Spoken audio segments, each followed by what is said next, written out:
Hello and welcome to my channel. I'm Angela Brennan and today I'm going to use the Craft Your Life project kit Florescence. I used it recently in a blog hop and I'll have the link in the description below so you can see different cards I've made using the same kit.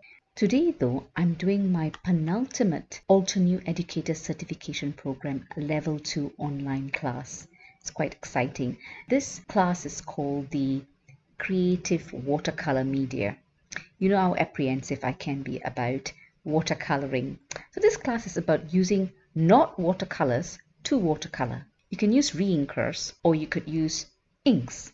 I decided to use the Altenew Crisp Dye Inks to color this stamp or to paint this stamp. So recently I purchased the oval set of the Dual Tones Crisp Dye Ink. Now it's not one of those sets where you get gradations of colors like your red sunset or your golden sunset, the same tone but different hues of it. These are quite different colors, so there are 6 different colors in this. I decided to use that as the base of my inks to create an ink palette and use that to watercolor. So all the 3 cards I made is on watercolor paper. I do use pretty good thick watercolor paper for this because a lot of water goes into some of the techniques I use. So I start off by stamping it with embossing ink and using fine pure white embossing powder. Then I tape it onto my glass mat so that it doesn't warp and it's easier to deal with. These are the 6 dual tone crisp dye inks. What I do is I squish them each one by one, following the dual tone cards if you see, so I know what names they are. So you've got rhodolite, you've got a red color, an amber color, a green opal, green onyx, and a tanzanite, which is a blue. So I create a palette on a little white palette. It's an Altenew palette. Not sure what you call it, but I'll put it in the link below. As one of the products. I found it really handy. Now, because it's the first time I'm using these inks, as I do my swatches normally, I decided to do a swatch of the inks in a watercolor format, so I know what they look like when you mix them with water. First, I start with a slightly concentrated color, and then I water it down. So this is my little swatch that I will refer to when I do the painting of the flowers. I do let the water do a lot of the work. I put some clear water on each petal and then drop some pigment onto it and let the pigment move with the water.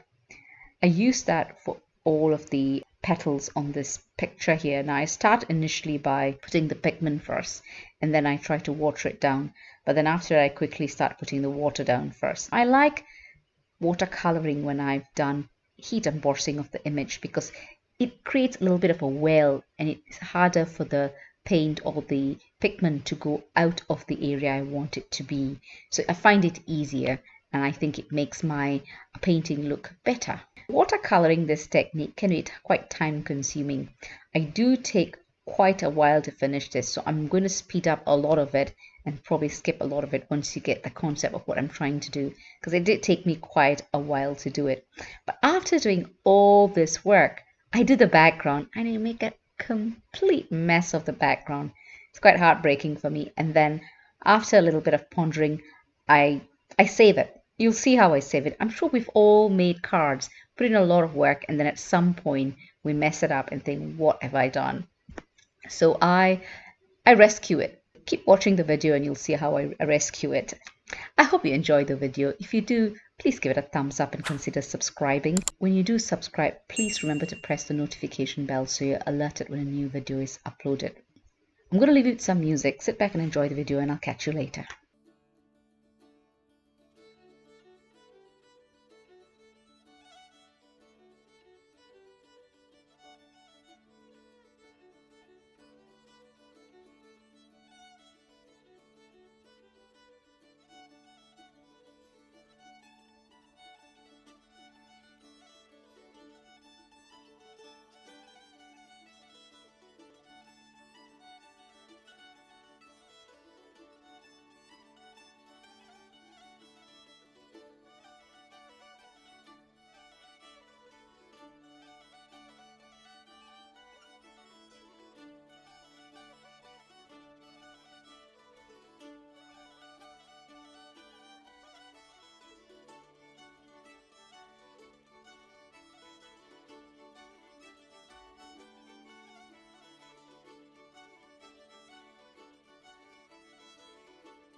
I went ahead and painted another flower, same one, so I could put it across the entire front of the card. I cut out both. I cut out the inner parts of it with a craft knife because I wanted it to look identical, and the background is a brown card with a watermark of wood grain. I like this a lot better. I really need to get better at backgrounds, but don't give up on a card when you've messed up an element of it, especially when you've put in a lot of work for the initial parts of the card. There's always a way to save it. I left in the bits where I messed up in the video just to show you how you can save the card, and sometimes your first attempt is not always going to be the card that you're happy with. Here's another card I did, but this one I stamped the image with Obsidian Pigment ink from Altenew and sprinkled it with clear embossing powder. As I said, I like to paint images that have heat embossed, so it's just easier for me to paint. I use the same color palette. I am checking my swatches of inks to see what is the right background.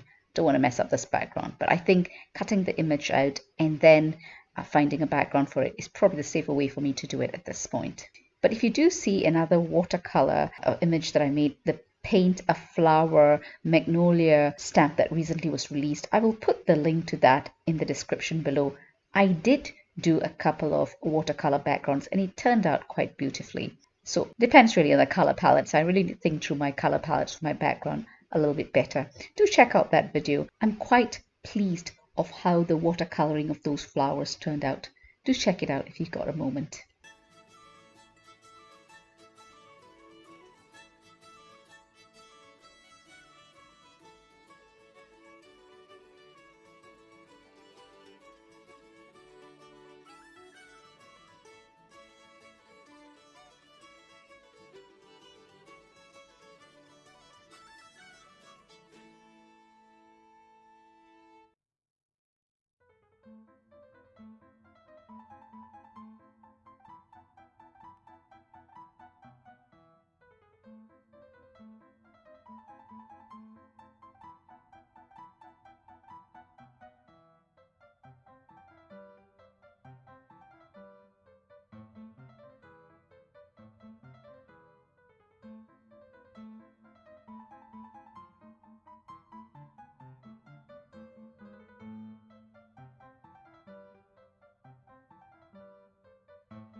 So these are the 3 cards I made for this video. I hope you enjoyed the video. If you did, please give it a thumbs up and consider subscribing. And when you do subscribe, remember to press the notification bell so you're alerted when a new video is uploaded. Do head over to my blog, link in the description below, to see close-up pictures of the cards I've made. All the products used are listed in the description below. There are affiliate links below, which helps me bring more videos to you. Thank you for your support. Happy crafting, and I will catch you in my next video.